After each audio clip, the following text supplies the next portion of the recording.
বিসমিল্লাহির রহমানির রহিম। আনন্দমন কলেজের বাংলা বিভাগ কর্তৃক আয়োজিত আজকের অনলাইন শ্রেণী কার্যক্রমে স্বাগত জানাই।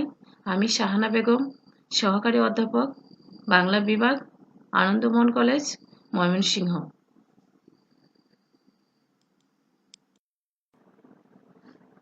সুপ্রিয় অনার্স চতুর্থ বর্ষের শিক্ষার্থীবৃন্দ, আশা করি তোমরা ভালো আছো, সুস্থ আছো এবং নিরাপদেই আছো। তোমাদের সুস্থতা এবং সর্বাঙ্গীন মঙ্গল কামনায় শুরু করছি আজকের অনলাইন শ্রেণী কার্যক্রম। শিক্ষার্থীবৃন্দ, তোমরা জানো আমি তোমাদের 47 পরবর্তী বাংলাদেশের সাহিত্য কোর্স নিয়ে পাঠদান শুরু করেছিলাম। আজকেও তারই ধারাবাহিকতায় 47 পরবর্তী বাংলাদেশি ঔপন্যাসিক শহীদুল্লাহ কায়সারকে নিয়ে আজকের ক্লাসে সংক্ষিপ্ত আলোচনা করব।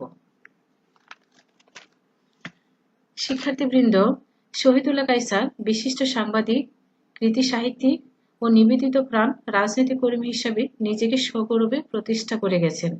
তাকে কারাগারে কাটাতে হয়েছে অনেকটা সময়, জীবন দিতে হয়েছে স্বাধীনতার বেদিমূলে। শহীদুল্লাহ কায়সার জন্মগ্রহণ করেছিলেন ফেনী জেলার মজুপুর গ্রামে। তার পুরো নাম আবু নঈম মোহাম্মদ শহীদুল্লাহ।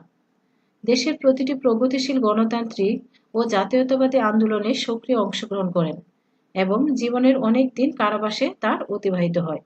দেশ স্বাধীন হওয়ার পূর্ব মুহূর্তে আলবদর বাহিনীর সদস্যদের দ্বারা ঢাকার বাসভবন থেকে অপহৃত হন। তার আর কোনো সন্ধান পাওয়া যায়নি। শহীদুল্লাহ কায়সার বেঁচে থাকাকালীন দুটি উপন্যাস প্রকাশিত হয়েছিল। এক সারেংবউ, যা 1962 সালে প্রকাশিত হয়, এবং সংসপ্ত, যা 1965 সালে প্রকাশিত হয়। এছাড়া রাজবন্দী রোজনামচা এবং পেশোয়ার থেকে তাজখন্দ নামে একটি ভ্রমণ কাহিনী প্রকাশিত হয়। তার কিছু অপ্রকাশিত রচনাও রয়ে গিয়েছিল। শিক্ষার্থীবৃন্দ, ভাষা আন্দোলনের বিশিষ্ট সৈনিক শহীদুল্লাহ কায়সার সমাজতান্ত্রিক মতবাদের অন্যতম বিশিষ্ট তাত্ত্বিক হিসাবে পরিচিত ছিলেন। বিশিষ্ট কথাসাহিত্যিক হিসাবে সারেংবউ ও সংসপ্ত, এ দুটি উপন্যাসের মধ্যে বাঙালি জীবনের আশা আকাঙ্ক্ষা, দ্বন্দ্ব সংঘাত ও সংগ্রামী চেতনার পরিচয় দান করেছেন। জনজীবনের আলেখ্য রূপায়ণে ছিল তার সীমাহীন কৃতিত্ব। শহীদুল্লাহ কায়সার ঔপন্যাসিক হিসাবে পুরস্কৃত ও খ্যাতিমান ছিলেন। তার মাত্র দুটি উপন্যাস প্রকাশিত হয়েছিল, কিন্তু সেই স্বল্পতার মধ্যেই তার অপরিসীম কৃতিত্ব প্রকাশ পেয়েছে। তার সারেংবউ গ্রন্থে সমুদ্র উপকূলের নাবিকদের জীবন কাহিনী রূপ দেওয়া হয়েছে। বাস্তব চিত্র হিসাবে এর মর্যাদা অনেক। বিষয় কল্পনা ও জীবন জিজ্ঞাসার বিচারে সারেংবউ এক অনবদ্য সৃষ্টি। সংসপ্তক উপন্যাসের বিরাট কলেবরে গ্রাম ও নগর জীবনের পরিচয় প্রকাশমান। এই উপন্যাসে যুগ চেতনা, শিল্প চেতনা এবং জীবন চেতনার সমন্বয় ঘটেছে। উপন্যাসটি এপিকধর্মী। তীক্ষ্ণ পর্যবেক্ষণ শক্তি, চরিত্র চিত্রণে দক্ষতা এবং আকর্ষণীয় গল্প রস সৃষ্টিতে কৃতিত্ব থাকার ফলে তার উপন্যাস সংখ্যা কম হলেও সার্থকতার নিদর্শন হিসেবে বিবেচিত। পাঠক হৃদয় জয় করার বিরল ক্ষমতা তার উপন্যাসে রয়েছে। সমালোচকের মতে জীবনাদর্শন ও শিল্প নির্মিতি উভয় মানদণ্ডেই সংসপ্তক বাংলা উপন্যাসের ধারায় এক অসামান্য সংযোজন। শিক্ষার্থীবৃন্দ, সারেংবউ উপন্যাসে বাংলাদেশে গ্রামীণ জীবনের ছবি ফুটে উঠেছে।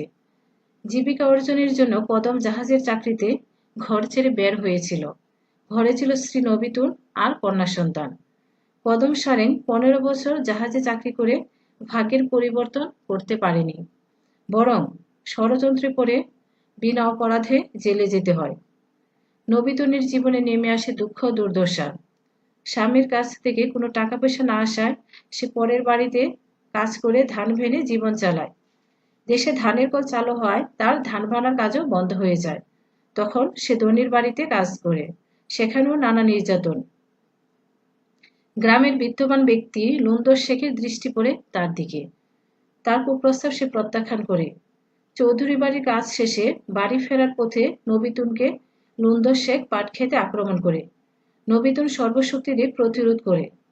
কারাবাসের পর কদম ফিরে আসে গ্রামে। দুঃখ দূর হয় নবিতুনের, কিন্তু উপকূল অঞ্চলে প্রাকৃতিক দুর্যোগে সব ছিন্ন ভিন্ন হয়ে যায়। কদম নবিতুনও সব হারায়, কেবল বেঁচে থাকে তারা দুজন। উপন্যাসটিতে জীবিকার প্রয়োজনে বাইরে যাওয়ার প্রাসঙ্গিকতা থেকে দেশের উপকূল অঞ্চলের একটি করুণ চিত্র পাওয়া গেলেও প্রধান চরিত্র নবিতুলের সংগ্রামশীলতায় এতে প্রাধান্য পেয়েছে। চরম অর্থসংকটে পড়েও সে সাহস হারায়নি, নিজের মর্যাদাকে অবনমিত করেনি। শত প্রলোভন উপেক্ষা করে সে সর্বশক্তি প্রয়োগ করে নিজেকে রক্ষা করেছে। তাই তার সম্পর্কে মন্তব্য করা হয়েছে, গ্রাম্য রমণী নবিতুলের করুণ কাহিনীর মধ্যে পূর্ববঙ্গের বৃহত্তর জনগোষ্ঠীর জীবনের বাস্তবতার প্রতিফলন ঘটেছে, যারা সমস্ত প্রত্যাশা স্বপ্ন বিসর্জন দিয়ে শুধুমাত্র বেঁচে থাকার তৎপরতায় অহর্নিশ ব্যস্ত। যে সমাজে মানবিকতার বোধ হারিয়ে ক্ষমতাদর্পী মানুষ ক্রমশ জানোয়ার হয়ে ওঠে, সেখানে প্রয়োজন প্রতিরোধ চেতনার। অত্যন্ত অসহায়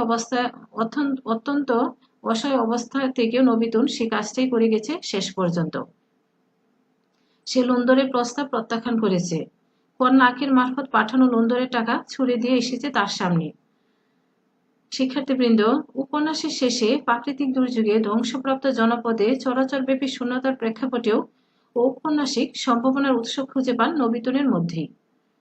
সারেঙ্গ প্রসঙ্গে ডক্টর রফিকুল্লাহ খান মন্তব্য করেছেন, বিষয় কল্পনা ও জীবন জিজ্ঞাসার বিচারে সারেঙ্গু এক অনবদ্য সৃষ্টি।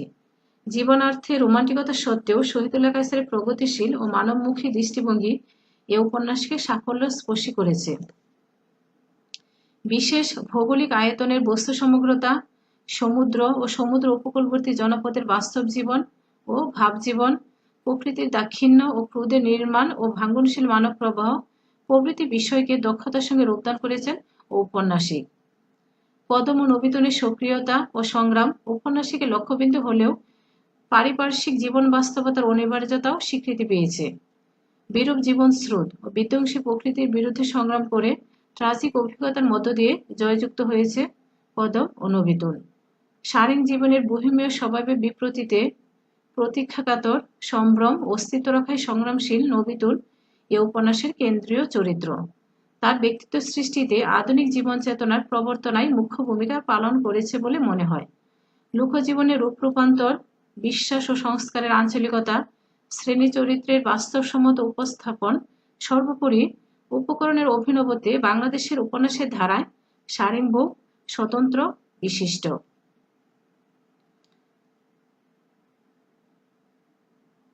শিক্ষার্থীবৃন্দ, সংসপ্তক একটি সুবৃহৎ উপন্যাস। এ উপন্যাসের সময় পরিধি 1937 থেকে 50 দশকের মাঝামাঝি। দেড় যুগের পরিসরে এদেশে গ্রামীণ সমাজের ক্রমবিবর্তনের আলেখ্য রূপ লাভ করেছে। বাকুলিয়া গ্রামের কাহিনী নিয়েই এ উপন্যাস।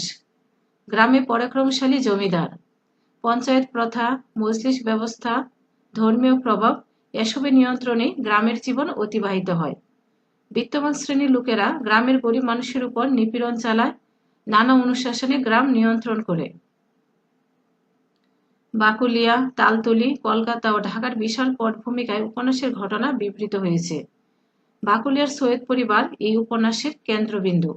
সৈয়দ সাহেব ইংরেজি শিক্ষিত, বিশ্বাস ও জীবনাচরণে মুসলমান। সৈয়দ সাহেবের পুত্র কলেজ ছাত্র জাহেদ কলকাতায় লেখাপড়া করতে গিয়ে দ্বিজাতি তত্ত্বের সমর্থক হয়ে পড়ে এবং মুসলিম লীগে যোগদান করে। পরে বাস্তব অভিজ্ঞতা ও মানুষের কল্যাণ চিন্তায় জাহেদ দাঙ্গা বিরোধী ভূমিকা পালন করে এবং পরে শ্রমিক কর্মী হয়ে ওঠে। দেশ স্বাধীন হলে জাহেদ ঢাকায় এসে শ্রমিক রাজনীতিতে জড়িত হয়। তার বিরুদ্ধে গ্রেপ্তারি পরোয়ানা জারি হয়। সে বাকুলিয়া গ্রামে চলে আসে। এখানেও সে বিত্তহীনদের নিয়ে কাজে নামে। ফলে স্বৈর শাসকের রুশ দৃষ্টি পড়ে এবং স্বপ্নের ভূখণ্ডের পুলিশ তাকে গ্রেপ্তার করে। জাহেদ চরিত্রের বিবর্তনের মাধ্যমে শিক্ষিত বাঙালি মুসলমানের আত্মরূপান্তরের ইতিহাস বিবৃত করা হয়েছে। সমকালীন জীবনে বাস্তব চিত্রটি এ উপন্যাসে খুবই স্পষ্ট হয়ে উঠেছে। এ উপন্যাস সম্পর্কে মন্তব্য করা হয়েছে, সংসপ্তক উপন্যাসের কালগত পরিধি যেমন বিপুল, কলেবরেও এটি বিশাল।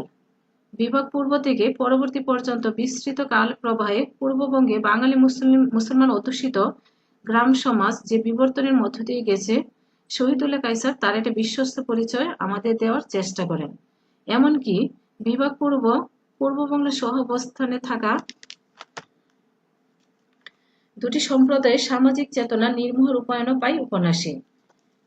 যে ব্যক্তিরা ঔপন্যাসিক চিত্রিত সমাজের পাদপীঠে দাঁড়ানো তাদের মূল সূত্র অন্বেষণ করেছেন তিনি। শহীদুল্লাহ কায়সার মাত্র 2টি উপন্যাস প্রকাশ করে যে প্রতিভার সাক্ষ্য রেখে গেছেন, তাতে ঔপন্যাসিক হিসাবে তার শ্রেষ্ঠত্ব অস্বীকার করার কোনো অবকাশ নেই। আকর্ষণীয় কাহিনীর বাহন হয়েছে মনোরম ভাষা। পাঠক হৃদয় জয় করার মতো ভাষা ব্যবহারে তার কৃতিত্ব প্রকাশ পেয়েছে। 2টি উপন্যাসই যথার্থ সার্থকতার স্বাক্ষর রেখেছে।